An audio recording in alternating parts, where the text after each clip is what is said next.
hello. We're back. Hey, what's going on? This is Sunshine. And E. All right, what's going on? More laughter. Oh, yeah. This is a laugh week. Yeah, we've been doing a lot of comedies this week, or just lately.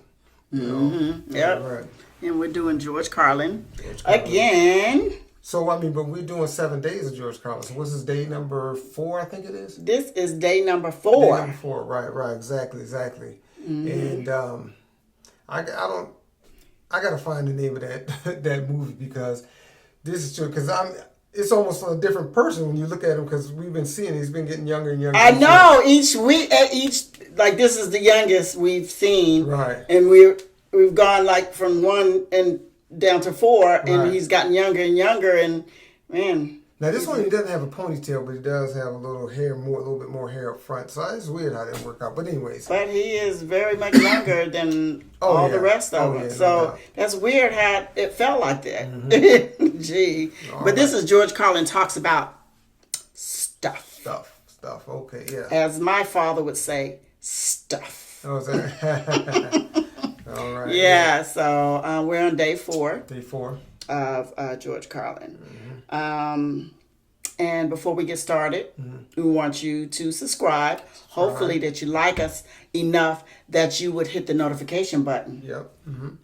Follow us along our journey, and hit the like button and share our videos with all your friends and family. And hopefully they'll enjoy our journey as well as we're enjoying it. All right. So let's get started. Get moving on with Mr. Carlin. The wrong dressing room, and I couldn't find any place to put my stuff. And I don't know how you are, but I don't have a place to put my stuff. So that's what I've been doing back there, just trying to find a place for my stuff. You know how important that is. That's the whole meaning of life. He is really looking young. Right. In this one. Moving around a little bit too much. Right. Life, isn't it? Trying to find a place for your stuff.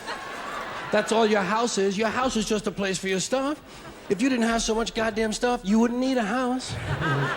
You could just walk around all the time. That's all your house is. It's a pile of stuff with a cover on it. You see that when you take off in an airplane and you look down and you see everybody's got a little pile of stuff. Everybody's got their own pile of stuff. And when you leave your stuff, you got to lock it up. Wouldn't want somebody to come by and take some of your stuff. They always take the good stuff. They don't bother with that crap you're saving. Ain't nobody interested in your 4th grade arithmetic paper. They're looking for the good stuff. That's all your house is. It's a place to keep your stuff while you go out and get more stuff. Now, sometimes you've got to move. You got to get a bigger house. Why? Too much stuff. You've got to move all your stuff. And maybe put some of your stuff in storage. Now imagine that. There's a whole industry based on keeping an eye on your stuff. Enough about your stuff. Let's talk about other people's stuff. Did you ever notice when you go to somebody else's house, you never quite feel 100% at home? You know why? No room for your stuff. Somebody else's stuff is all over the place. And what awful stuff it is. Where did they get this stuff? And if you have to stay overnight at someone's house, unexpectedly, and they give you a little room to sleep in that they don't use that often, someone died in it 11 years ago, and they haven't moved any of his stuff. Or wherever they give you to sleep, usually right near the bed, there's a dresser, and there's never any room on the dresser for your stuff. Someone else's shit is on the dresser. Have you noticed that their stuff is shit and your shit is stuff? Get that off of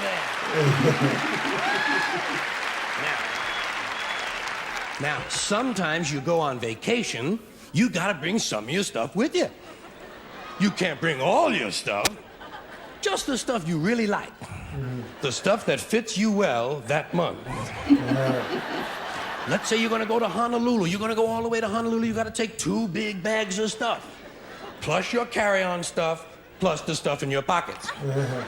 You get all the way to Honolulu and you get in your hotel room and you start to put away your stuff. That's the first thing you do in a hotel room is put away your stuff. I'll put some stuff in here, put some stuff down there. Here's another place, some stuff here. I'll put some stuff over there. You put your stuff over there. I'm putting my stuff. That's funny because you used to laugh at me because every time we would go on vacation, I would unpack. Yeah, I live out the suitcase. So I forget that. Over here, here's another place, some stuff. Hey, we got more places than we've got stuff. We're going to have to buy more stuff. Yeah.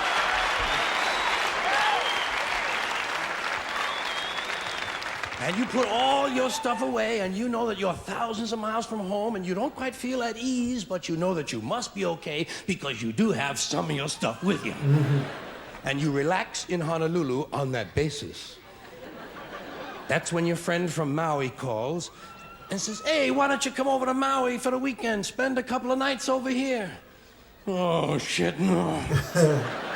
Now what stuff do you bring? Right, you've got to bring an even smaller version of your stuff. Just enough stuff for a weekend on Maui. And you get over, and you're really spread out now. You've got shit all over the world. You've got stuff at home, stuff in storage, stuff in Honolulu, stuff in Maui, stuff in your pockets. Supply lines are getting longer and harder to maintain. But you get over to your friend's house in Maui and they give you a little place to sleep and there's a little window ledge or some kind of a small shelf and there's not much room on it, but it's okay because you don't have much stuff now. And you put what stuff you do have up there. You put your imported French toenail clippers, your odor readers with the 45-day guarantee, your cinnamon-flavored dental floss, and your Afrin 12-hour decongestant nasal spray. And even though you're a long way from home, you know that you must be okay because you do have your Afrin 12-hour decongestant nasal spray. And you relax in Maui on that basis. That's when your friend says, hey, I think tonight we'll go over the other side of the island, stay at my friend's house overnight. Oh, shit, no. No, what do you bring? Now you just bring the things you know you're gonna need. Money, keys, comb, wallet, lighter, hanky, pen, cigarettes, contraceptives, Vaseline, whips, chains, whistles, dildos, and a book. You know, I thought it was... I would have been... You know what I thought he was gonna say? What's that? I thought he was gonna say, you pack all your stuff, and then you get over there and you unpack everything, and then you go shopping, and you bring back more stuff. Yeah, that's what I thought he was going to get into, but he didn't, so yeah.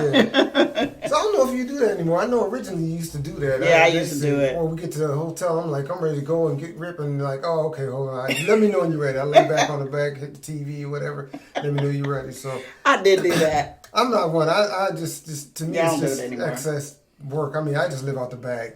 You know, when I get there, I have live out the bag and separate it as I go. That's me. I just never been that type to move in the place like it's my little apartment. Yeah, I used to do that a lot. So yeah. But that's easy. That's the thing. If you want to know, I found the easiest way to figure out how much stuff you have is to move. If you move, you'll find out exactly how much stuff you have.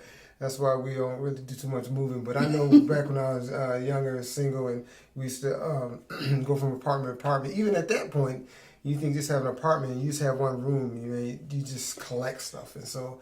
Yeah, I know when he says stuff, I know exactly what he means, man, because that's how it is. It's really easy to collect stuff. It really is. You don't realize how much stuff you've collected. Right. But there's a guy that said, this is what you do. He said you put stuff in a box. You don't label it. And then you wait 6 months later. If you can't tell what's in it, throw it out. And then that's the way you get rid of stuff. Because most people are like, oh... And they go, oh, I still got this. Don't even know it until they open it. So if they know, throw it out. They living without it. There's some people that have things in their house they haven't seen for over 10 or 15 years. Right. They're still in the house. So that's just how it is. But yeah, it's funny. But that was day number 4 of George Carlin. We have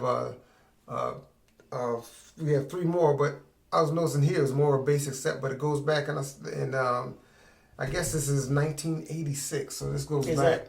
It says on that 1986. So I could tell a little bit of I thought it was maybe more of the late 70s, early 80s, based on the way people would dress when they fanned to the crowd. I've seen some of the hairdo, some of the glasses. Right. And so I thought it was more of the late 70s, early 80s. Well, it's kind of not too far off. But but like I said, he is getting younger on it. And he's actually, and it's funny because if I count the number of punchlines in this one versus the first one, he has a lot more jokes in this one than he had in the first one. More, he seemed like the first one we were watching more up in age. He was a little bit more preaching, more than cracking jokes. Well, he's doing kind of being humorous. You said something that they said said what, that he was mad, got or something. Well, people say he got more angry and like angry old man syndrome or frame of mind as he got older.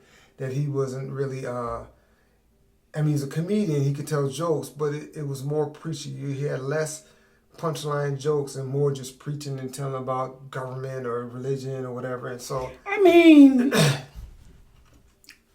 that's how. I mean, a lot of. I mean, it's. I wouldn't say just George. I'm not saying that you're saying it's just him, but he just was speaking everyday life and. Well, see, he did that earlier, but he was making more. It was more jokes coming faster or setting the jokes up, and at the end, it looked like he was towards the end of his career. From the ones we've seen, seemed like he was really more angry. Yeah, it was like angry and just more preachy type, or just telling people not necessarily in a negative way, but then he did it in a humorous way. So, but it's like he's trying to get some information. But and I think a lot of times it gets, as you get older, you get comfortable. He's like, I've been in this business, I made money, I can really, really say what I want now. Versus, I gotta, I want to get on this late night show, I want to do this. You get past, I guess, when you get up in your career, and then you can really do and say what you want to. So that's true. That was day 4. We got 3 more days to go. And so the easiest way to stay with us is subscribe, hit that notification bell so you'll get those as soon as we drop them. Yeah. And so make sure you like, share, subscribe, hit the notification bell. And I do believe that's it. That is it. Thanks for following Sunshine and Ink.